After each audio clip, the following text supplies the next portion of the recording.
Milé babičky, mamičky, budúce maminy, dobrá vec sa dnes podarila. Zákon z našej dielne, ktorým konečne odstraňujeme 20-ročnú diskrimináciu rodičov, predovšetkým matiek, získal v parlamente 142 hlasov, teda obrovskú ústavnú väčšinu. Ponovom započítame matkám roky na materskej a rodičovskej dovolenke tak, ako by riadne pracovali.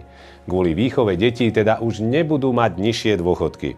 Samozrejme, podmienkou je, aby matka pracovala minimálne toľko rokov, koľko ich strávila na materskej a rodičovskej dovolenke. Výnimkou je len starostlivosť o zdravotne znevýhodnené deti. V každom prípade nový mechanizmus zabezpečí vyššie dôchodky aj do budúcnosti, aj spätne. Totiž tie, už priznané, prepočítame. A aj keď to bude určitú dobu trvať, lebo treba prepočítať 1 milión dôchodkov, nikto sa nemusí obávať, lebo štát vyplatí celý doplatok od účinnosti zákona, teda od 1. januára 2026. 20 rokov na toto ľudia čakali, my sme to konečne upravili a opäť dodržali svoje slovo.